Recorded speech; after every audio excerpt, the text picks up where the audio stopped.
Eventually, we're going to put tariffs on chips. We're going to put tariffs on oil and gas. That'll happen fairly soon. I think around the 18th of February. And we're going to put a lot of tariffs on steel. 수출 의존도가 높은 우리 경제는 직격탄이 될 수밖에 없는데요.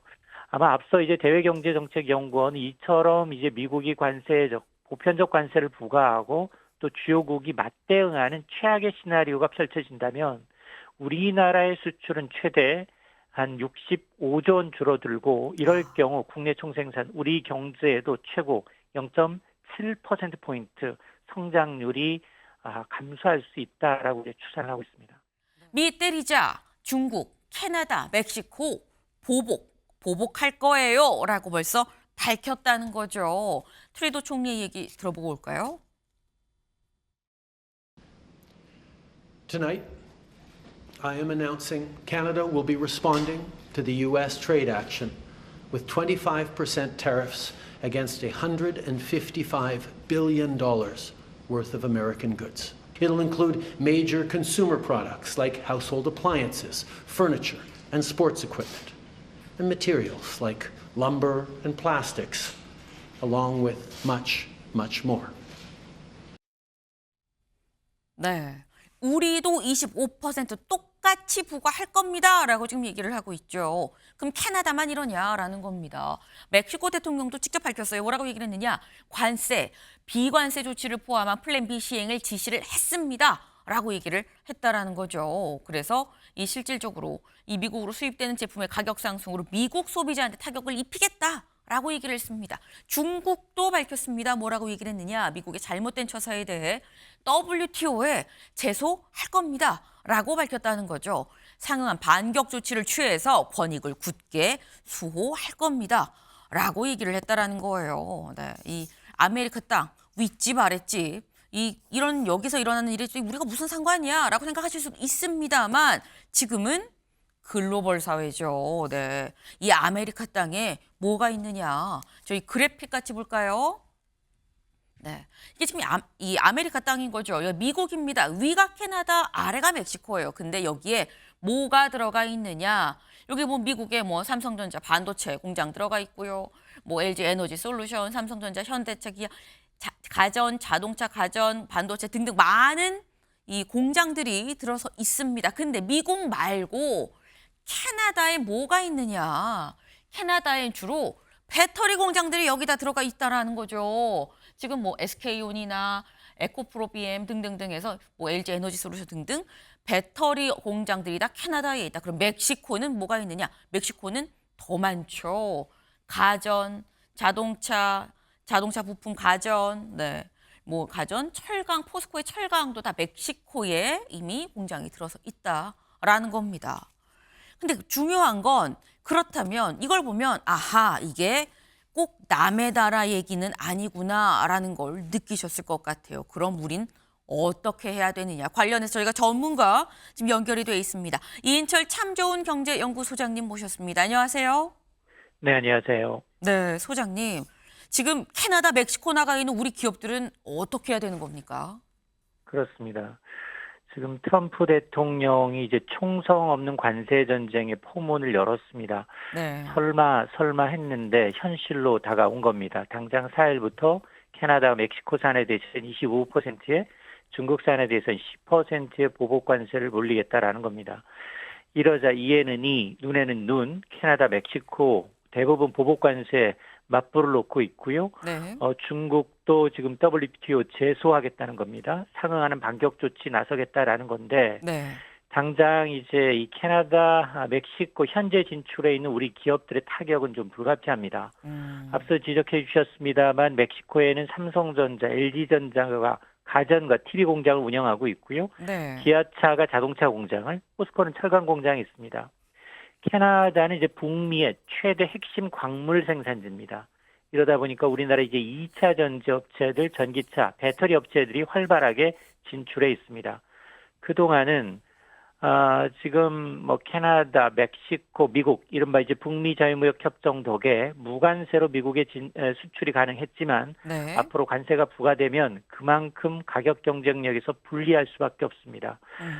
우리 기업들 다급해졌습니다. 이미 트럼프 대통령 당선 직후부터 이런 우려가 현실화될 것이다라는 지금 현실화될 것이다라는 이제 그 사실을 깨달았는데요. 그러면서 플랜 B가 뭐냐? 일단은 그렇다면 그동안은 이제 멕시코, 캐나다에 집중해 있던 공장을 미국 내 생산 공장을 좀 늘리는 방안, 아하. 그리고 이제 공급망을 좀 다변화하는 방안, 네. 베트남이나 인도, 유럽, 윤활과 같은 생산기를 좀 분산해서 위험을 해지하는 방안, 여기에다 이제 미국 정부나 의회를 대상으로 로비를 강화해야 합니다. 미국 내에서조차도 이번 트럼프의 관세 부과에 대해서 반발하는 지역이 있고요. 특히나 우리나라가 공장이 밀집돼 있는 이제 러스트벨트 지역에 이제 있기 때문에 어떤 이들 지역에 대해서 생산 비중을 늘릴 테니 관세 영향을 좀 최소화하는 방안, 여러 가지 노력이 좀 필요한 상황입니다. 네, 그러니까 지금 말씀을 들어보니까 미국에 있는 공장 좀 늘리거나 아니면 어떤 약간 이 생산지 다변화, 다른 나라들로 좀 분산을 시키거나 뭐 이런 부분이 필요하다. 그리고 더불어 로비도 좀 필요하다라는 말씀을 하셨는데, 근데 여기서 드는 의문이 캐나다, 멕시코 여기서 관세를 세게 부과를 하면 여기서 뭐 원자료, 이 원자재나 이런 거를 수입을 해와서 미국 안에서 이 가공을 해서 뭐 만들어 파는 뭐 이런 기업들도 있을 수 있는 건데, 이런 기업들의 경우에는 미국 기업인데 원자재 값 오르면 같이 이 피해를 보는 거 아닌가라는 생각이 좀 들거든요. 이거 미국 입장에서도 같이 피해를 보는 방안은 아닙니까? 맞습니다. 이번 관세 전쟁에 대해서 월스트리트저널은 역사상 가장 어리석은 무역 전쟁이다라고 이제 비판을 하고 있습니다. 특히 미국의 노동자를 대변하는 미국 철강 노조가 강하게 반발하고 있는데요. 네. 이렇게 갑자기 태국과 미국산 제품에 대해서 25%, 중국산에 대해서 10% 가격을 올리면 미국 네. 소비자 입장에선 소비자 물가가 더 올라갈 수밖에 없습니다. 그렇죠. 그럼에도 불구하고 미국이 고율의 관세 정책을 유지하는 이유, 우선 정치적 목적이 큽니다.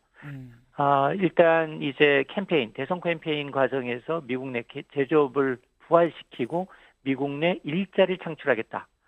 그러면서 이 아메리칸 퍼스트를 내세웠기 때문에 이런 명분으로 관세를 유지하려는 겁니다. 특히 이제 이 공급망 재편 유도 과정에서 중국과의 경쟁에서 미국 내 생산을 좀 촉진하고 공급망을 가능한 한 미국으로 돌리겠다라는 의도도 엿보입니다. 또 하나 가장 큰 이유는 이제 무역 협상의 지렛대로 활용할 가능성이 높은데요. 네. 관세 협상 카드를 활용해서 상대국으로부터 더 유리하게 무역 협정이나 보조금 제한을 좀 이끌어내면서 대미 이제 흑자를 많이 보고 있는 국가를 대상으로 해서 고율의 관세 부과 정책은 계속해서 나올 수밖에 없는데, 네. 다만 이런 것들이 궁극적으로 미국 기업과 소비자들의 부담이 좀 커지고 미국 내 경제 상황이 악화된다, 이럴 경우에는 일부 관세를 조정하거나 특정 품목만은 좀 예외로 인정하는 방식의 변화도 있을 수 있습니다. 지금 말씀 지금 들어보면 일단 뭐 정치적 목적이고 지렛대로 쓰는 것 같다라는 말씀을 지금 하셨는데, 그럼 사실상 이 미국 현지 시각으로 4일부터, 우리 시각으로 4일 오후 2시부터 당장 이게 지금 적용이 되는 거거든요. 그 전에 전격적으로 뭔가 뭐 합의 혹은 타결될 가능성은 얼마나 된다고 보십니까? 그렇습니다. 미국 내에서도 일부 언론은 이제 극적인 4일 이전, 극적인 이제 타결 가능성도 있다라는 보도가 나오고 있는데, 근데 네. 시간이 너무 촉박합니다. 극적인 합의 타결 가능성은 상당히 좀 낮아졌는데요. 왜냐? 네. 아직 이제 이 트럼프 대통령의 이제 공약이 강경한 이제 외교 정책, 대외 정책을 유지하겠다라는 어떤 전략적 판단에 따른 관세 부과이기 때문에 네. 아직 이제 시도도 하기 전에 크게 이득을 보는 이 무역 협상에서 미국이 유리한 쪽으로 협상을 내놓는 국가를 제외하고는 상당히 이제 지금 그런 정치적 협상 시간이 좀 부족합니다. 그러다 보니 지금 뭐 다만 이제 미국 내 기업들의 반발과 협상 여하에 따라서 일부 조정 가능성이 존재하고, 그리고 네. 이제 관세 부과를 받게 되는 캐나다, 멕시코, 중국에 대해서도 이들 국가들은 미국을 향해서 SOS 협상의 여지를 남겨두고 있긴 합니다. 근데 앞서서 이제 지난달 말이었죠. 불법 이민자 송환 문제를 둘러싸고 콜롬비아에 고율의 관세를 부과했다가 네. 협력 약속을 받아내자 9시간 만에 보류한 바가 있기 때문에 이들 국가들은 이런 극적인 타결 가능성에 이제 무게를 좀 싣고 있는데요. 그럼에도 불구하고 이제 트럼프 대통령의 성향상 당장 이제 지금 하루 정도 남아 있는데요. 이걸 이제 덮을 가능성은 상당히 좀 낮아 보입니다. 네. 그러니까 지금 극적 타결 가능성이 전혀 없는 건 아니지만 남아있는 시간이 너무 촉박하기 때문에 그 안에 이게 극적으로 바뀌기는 쉽지 않아 보인다라는 말씀을 지금 하셨어요. 사실 관건은 지금 저희가 뭐 멕시코 뭐 지금 이 캐나다 얘기를 하고 중국 얘기를 하긴 했습니다만 이건 사실 어떻게 보면 우회적으로 간접 여파를 받는 거다라고 볼 수 있는 건데 그러면 우리나라에 직접적인 영향을 줄 수도 있다라는 얘기가 나옵니다. 다음 기사 볼까요? 맞습니다. 트럼프 반도체, 철강 등도 추가 관세, 한국 수출에도 영향 우려입니다. 네, 트럼프 대통령 이렇게 얘기를 했다고 해요. 잠깐 들어보고 오시죠. Eventually, we're going to put tariffs on chips. We're going to put tariffs on oil and gas. That'll happen fairly soon. I think around the 18th of February. And we're going to put a lot of tariffs on steel. 네, 들으셨나요? 반도체 철강도 곧 부과할 거다. 이 곳이 언제냐? 18일쯤이라고 날짜까지도 사실상 지금 명시를 한 상태입니다. 근데 그러면 소장님, 지금 관건은 지금 우리나라 영향이라는 건데 철강 반도체 18일부터 한다 그러면 지금 한 2주 정도밖에 남지 않았거든요. 우리나라 반도체 철강 괜찮은 겁니까? 그렇습니다. 지금 우리나라가 지난해 대미 무역 흑자가 사상 최대입니다. 557억 달러, 80조 원 가량을 미국과 무역에서 우리가 흑자를 얻어내고 있습니다. 미국의 무역 적자국 상위 8번째 랭크가 돼 있는데요. 그러다 보니 트럼프 대통령 입장에서는 이걸 돌려놔야 되겠는데 어떤 부분을 이제 가장 먼저 손을 댈 것인가? 한국의 최대 수출 품목인 반도체를 비롯해서 철강, 알루미늄, 의약품, 구리, 석유, 가스와 같은 특정 품목을 꼭 집어서 관세를 추가로 매기겠다라는 겁니다. 한국의 최대 수출 품목인 반도체도 관세 영향권에 들어갈 수 있다라는 의미이고 관세 부과로 한국산 반도체 가격이 오르면 그렇지 않아도 지금 뭐 반도체 이 범용 반도체 상황은 좋지 않은데요. 가격 경쟁력이 떨어져서 자연스럽게 반도체 주요 고객이 미국의 빅테크 기업들은 수요가 줄어들 수밖에 없습니다. 여기 하나 더 이른바 칩스법. 미국 내 반도체 공장을 지으면 바이든 행정부 정부 당시에 보조금을 지급하겠다라고 약속까지 받았지만 네. 지금 이것도 지금 뒤집겠다는 겁니다. 이렇게 되면 우리 기업들 아마 이제 트럼프 대통령은 아마 이제 한미 FTA 재협상을 수단으로 해서 무역 수지를 좀 적자를 줄이려고 할 텐데요.